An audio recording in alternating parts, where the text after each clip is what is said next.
ఎవరిది టీం కాంత ఇద్దరు కాదు సరే.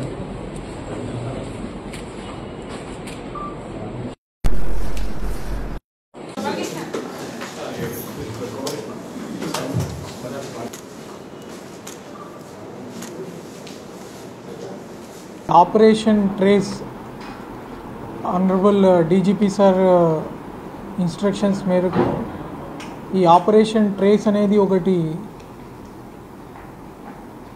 షురూ చేయడం జరిగింది. దీని ముఖ్య ఉద్దేశం ఏమంటే ఈ చిల్డ్రన్ హోమ్లో కానీ అనాథ శరణాలయాల్లో కానీ చాలా రోజుల నుంచి అడ్రస్ తెలియక వేరే వేరే కారణాల వల్ల వాళ్ళు అక్కడే మగ్గిపోతుంటే వాళ్ళని గుర్తించి వాళ్ళ అడ్రస్లో ఒకసారి కనుక్కొని వాళ్ళకి సంబంధించి ఎక్కడైనా మిస్సింగ్ కేసు అలాంటిది ఉందా వాళ్ళకి సంబంధించిన పేరెంట్స్ని ట్రేస్ చేయడము. దీన్ని ఒక అసైన్మెంట్ ఒక డ్రైవ్ లాగా క్రియేట్ చేసుకొని ముందుకు తీసుకుపోవడం జరిగింది. దీనిలో భాగంగానే ఇలా అడ్రస్ తెలియని పిల్లలు ఎవరైతే చిల్డ్రన్ హోమ్స్లో ఉంటున్నారో వాళ్ళు, అంతేకాకుండా చాలా రోజుల నుంచి పెండింగ్ ఉండిపోయిన మిస్సింగ్ కేసెస్, అది గర్ల్ మిస్సింగ్ కేసెస్ కావచ్చు, ఉమెన్ మిస్సింగ్ కేసెస్ కావచ్చు, వీటన్నిటి మీద మళ్ళీ కొత్తగా ఒకసారి గుర్తించుకొని వాళ్ళ మీద కొత్తగా రెన్యూడ్ ఎఫర్ట్స్ పెట్టడము, వాళ్ళ అడ్రస్లు ట్రేస్ చేయడము, టెక్నాలజీ యూజ్ చేసుకొని వాళ్ళ ఆధార్ డీటెయిల్స్ లేకపోయినా కూడా వాళ్ళ ఫేస్ ఇమేజెస్ సర్క్యులేట్ చేసి తర్వాత వాళ్ళు చెప్పిన చిన్న చిన్న క్లూస్ని ఆసరాగా చేసుకొని అక్కడ లోకల్ ఇన్స్పెక్టర్స్ని కాంటాక్ట్ చేసి తర్వాత ఈ పాత మిస్సింగ్ కేసెస్ని ట్రేస్ చేసుకొని ఈ ఆపరేషన్లో భాగంగా చాలామందిని గుర్తించడం జరిగింది. ముఖ్యంగా ఆపరేషన్ ట్రేస్లో భాగంగా ఇప్పటివరకు 12 మంది ఆ పిల్లల్ని గుర్తించడం జరిగింది.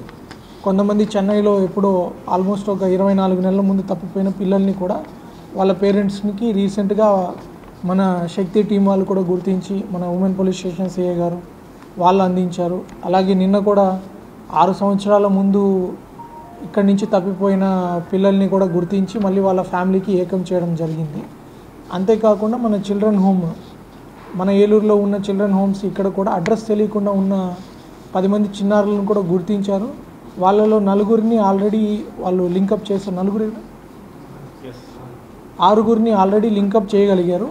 మిగిలిన 4 మీద కూడా ఎఫర్ట్స్ చేయడం జరుగుతుంది. మీడియా పరంగా నేను ప్రజలకు చేయదలుచుకున్న విజ్ఞప్తి ఏమంటే, మనం దీంట్లో అబ్జర్వ్ చేసింది చాలామంది పేరెంట్స్ అవగాహన లేకపోవడం.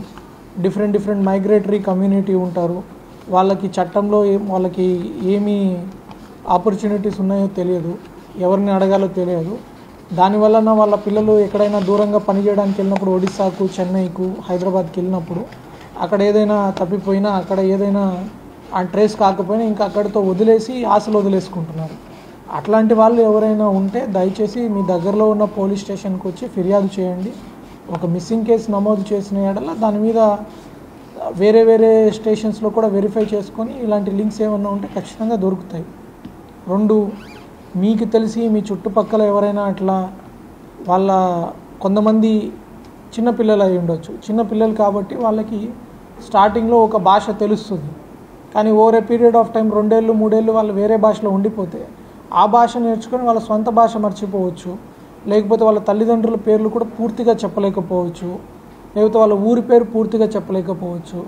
అట్లాంటి ఇబ్బందులు పడుతున్న వాళ్ళు ఎవరైనా కూడా మీ దృష్టిలో ఉన్నా వాళ్ళందరి డీటెయిల్స్ కూడా దగ్గరలో ఉన్న పోలీస్ స్టేషన్కి ఇచ్చినా, లేకపోతే 112 కాల్ చేసి మీరు ఇన్ఫామ్ చేసినా, లేకపోయినా మన వాట్సాప్ నెంబర్ ఉంది, డిస్ట్రిక్ట్ పోలీస్ వాట్సాప్ నెంబర్, దానికైనా మీరు పంపించవచ్చు.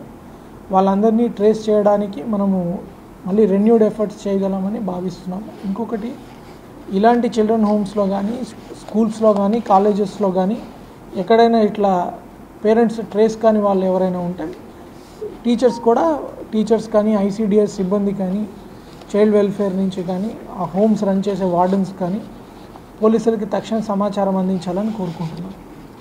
సమస్య వస్తుంది, వాళ్ళ పేరెంట్స్ ఉన్నా వాళ్ళ పేరెంట్స్ ఐడెంటిటీ వాళ్ళు రివీల్ చేయలేరు. అలాంటి వాళ్ళ గురించి ఆపరేషన్ ట్రేస్ ప్రత్యేకంగా చేస్తున్నారు.